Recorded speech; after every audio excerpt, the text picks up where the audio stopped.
voix. Non, c'est moi la voix. Nous sommes la voix. Nous sommes tous la voix des sans-voix.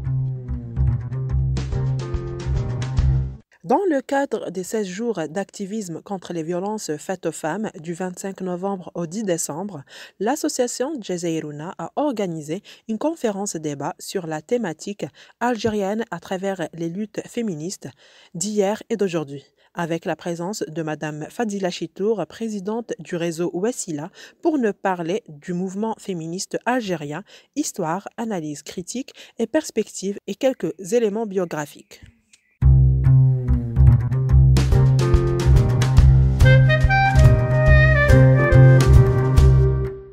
Je voudrais vous dire, ça va être à la fois théorique et un peu l'expérience, c'est très inspiré d'un ouvrage collectif que le réseau Wassila a produit il y a quelques années, où on détermine très clairement, je crois aussi, nos engagements et les plaidoyers pour l'égalité et la citoyenneté. Vous verrez que je reviendrai constamment sur ces deux concepts. Avant de vraiment parler, je vais aussi vous rappeler ce que j'ai dit hier. Je pense, après cette réflexion à laquelle cette communication d'aujourd'hui m'a amené, je crois qu'il faut se rappeler deux choses essentielles. Que la légitimité du mouvement féministe algérien, il repose sur un binôme. Un binôme qui est l'histoire et les résistances antérieures de femmes dans notre pays. Et c'est ça que je vais essayer de vous montrer. Donc cette histoire du mouvement féministe, c'est vraiment le point central de la légitimité. Et deuxièmement, comme vient de le montrer Shrifa, l'horrible statut encore aujourd'hui dans notre pays libéré pourtant de la condition des femmes qui subissent les inégalités, les discriminations et ces violences. Je crois que si vous avez bien présent à l'esprit ces deux, on va dire, ces deux ancrages de la légitimité du mouvement féministe, on va avoir ensemble quand même compris l'essentiel. Donc, le mouvement féministe algérien, il s'inscrit dans une histoire, et une histoire sociale, dans des rapports de force, dans un contexte géopolitique, à l'intérieur d'une société en mutation, certes très profonde mutation, mais hélas, qui demeure prisonnière d'un conservatisme qui est entretenu par des référents religieux. Selon la conjoncture, ça aussi il faut bien le comprendre, le mouvement connaîtra des moments de grande mobilisation qui atteindra diverses catégories sociales. On aura la mobilisation en dernier du Hirak, mais aussi, et comme aujourd'hui, des mouvements de silence, cette alternance. Il faut aussi se rappeler que les luttes des féministes, c'est pour ça que je crois que ce terme, on s'engage franchement à le proclamer et à l'adopter tous ensemble, les luttes des femmes algériennes sont des luttes politiques pour une réelle citoyenneté des femmes et par conséquent, s'il y a citoyenneté des femmes, il y a citoyenneté des hommes.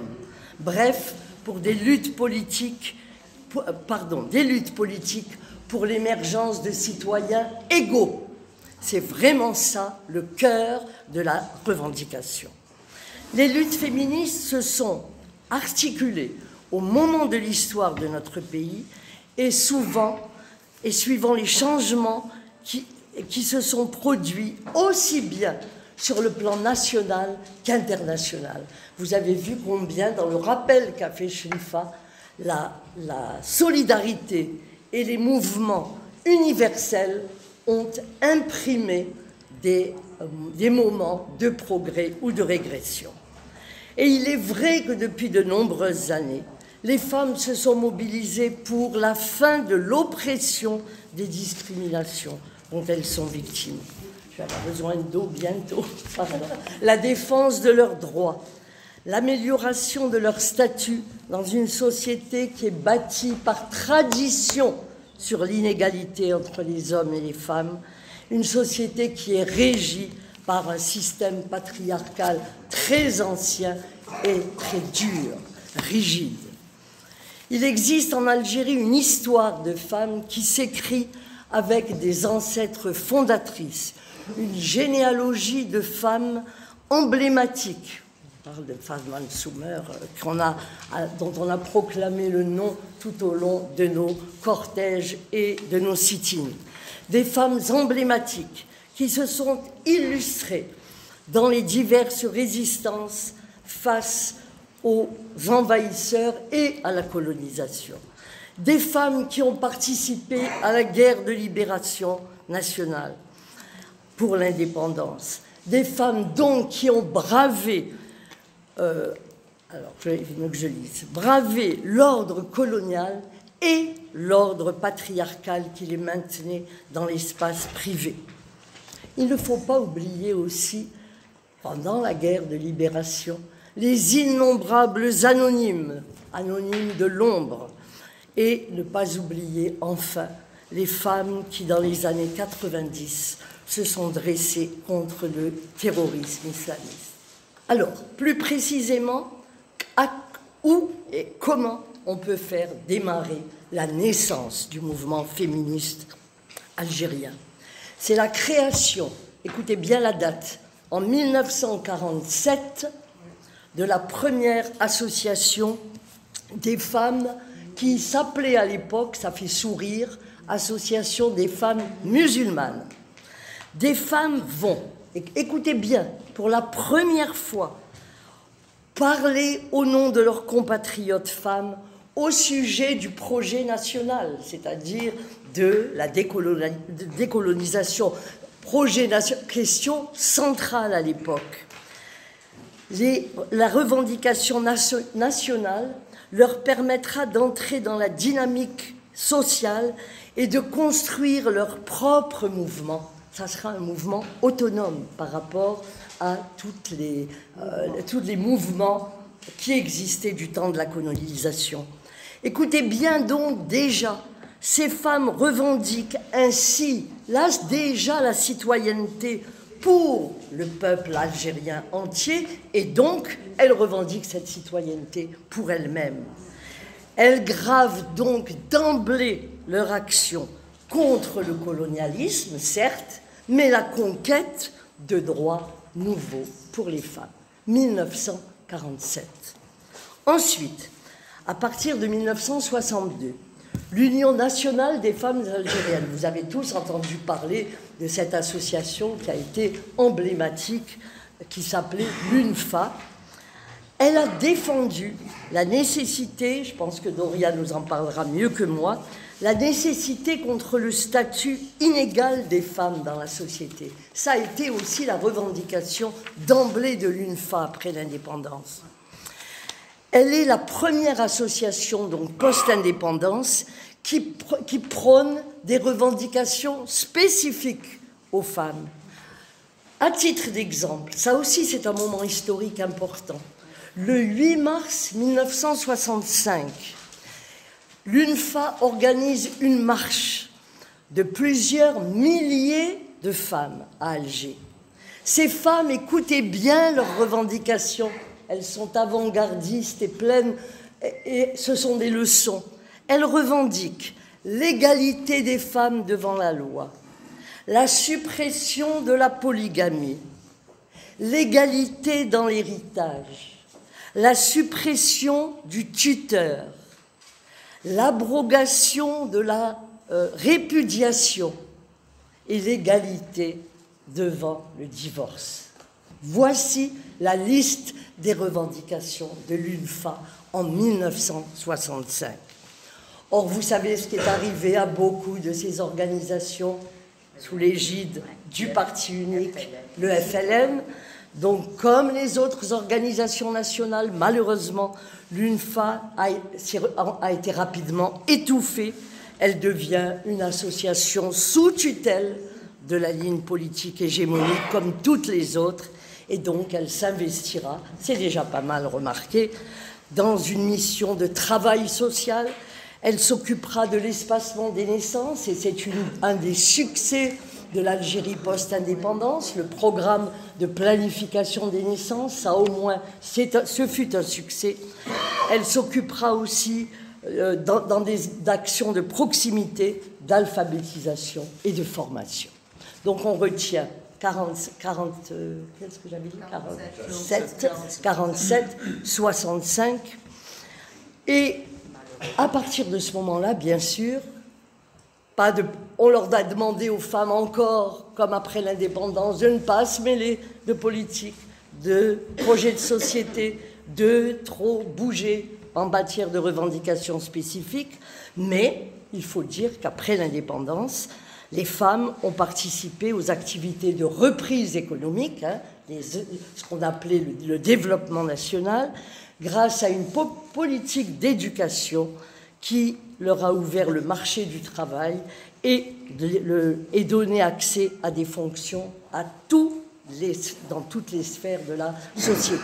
Autrement dit, on va assister, à partir de ce moment-là, à un hiatus, à un contraste inadmissible entre la propulsion quand même des femmes dans l'espace privé, le travail et les actions de développement, et le fait que, sur le plan politique, juridique et social, c'est un déni total de la réalité et qui persiste malheureusement jusqu'à aujourd'hui. Pourquoi je parle de déni et d'inadmissible contraste entre cette visibilité et cette participation au programme de développement et une non-reconnaissance des droits spécifiques des femmes? Parce que ni les mutations profondes et rapides qui se produisent, vous le savez bien, en particulier celles qui touchent une des institutions fondamentales qui est la famille, ni les coups de boutoir qui ont été constamment donnés par les femmes au système patriarcal, rien ne remet en question l'autorité masculine. Aucun changement dans la société n'empêche le maintien des femmes dans un statut de mineur à vie, et une série de discriminations sont entretenues par un discours misogyne n'a fait qu'aggraver leur situation. Les femmes sont considérées comme des citoyennes de seconde zone, des adultes soumises à un tuteur et aussi soumises à ce code de la famille qui, vous le savez, a été promulgué en 1984. Code de la famille qui réinscrit les relations familiales dans le mythe de la famille patriarcale, la suprématie et la tutelle de l'homme, l'inégalité en ce qui concerne surtout, vous le savez, le divorce et l'héritage notamment. Il ne faut pas oublier de dire que ce code de la famille est en contradiction avec la Constitution, puisque les femmes, les féministes algériennes, celles qui étaient en particulier à la première assemblée constituante après l'indépendance, elles avaient réussi à inscrire l'égalité entre les hommes et les femmes dans la première Constitution.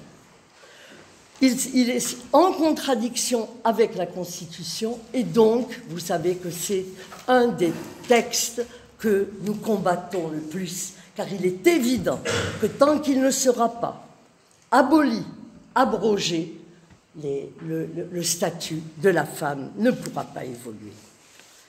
Cependant, les femmes luttent sur tous les fronts.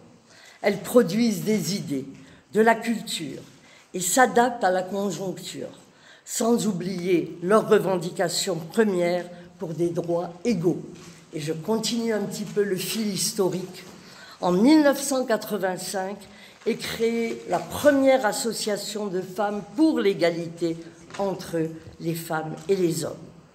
Et bien sûr, à partir de 1988, avec la promulgation de la liberté d'association et la liberté d'expression, une trentaine, on est à peu près à ce chiffre-là, une trentaine d'associations de femmes se constituent, ce qui signifie que ces forces n'attendaient que le moment de se manifester.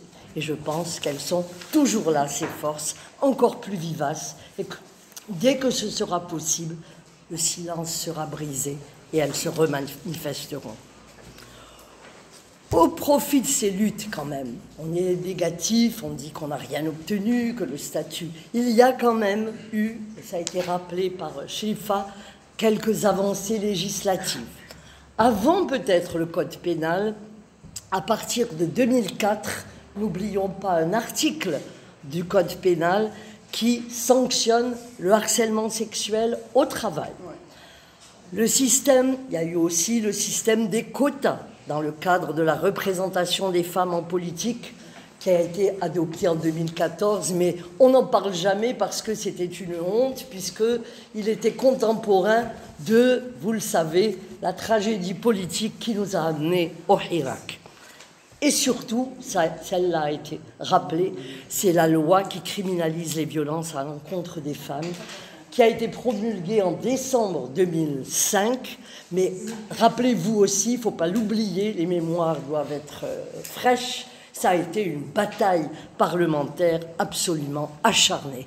Ça aussi, ça donne une idée des résistances contre lesquelles il faut toujours être averti.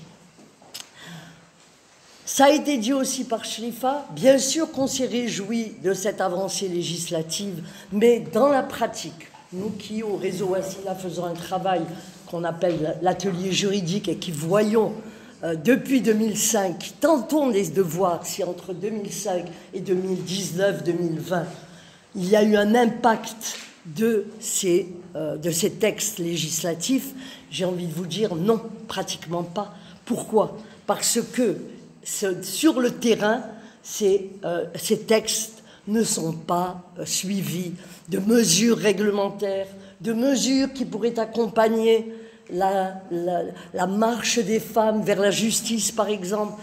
Il n'y a pas non plus de vraie volonté politique pour qu'on puisse vraiment assurer une protection des plus faibles.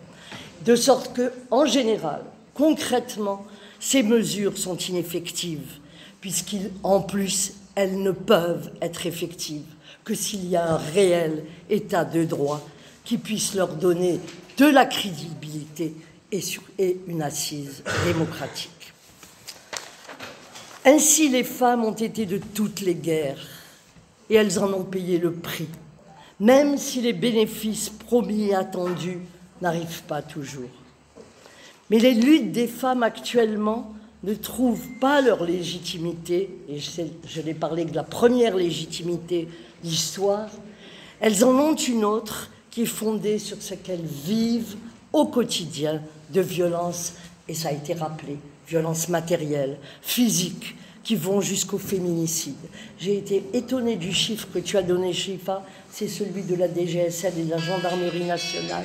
Sur le site qu'on crée des féministes algériennes que vous regardez, je pense, je crois qu'elles en ont dénombré jusqu'à aujourd'hui, j'ai envie de dire, 49. C'est-à-dire, je pense qu'elles ne parlent, elles, que de féminicides documentés, de féminicides, je ne sais pas. Bon, peu importe. Ça, c'est les chiffres officiels. Mais attendez, comme l'a dit Shrifa, c'est évidemment toujours en deçà de la réalité, parce que ça, ce sont les féminicides connus, reconnus. Donc, des violences matérielles.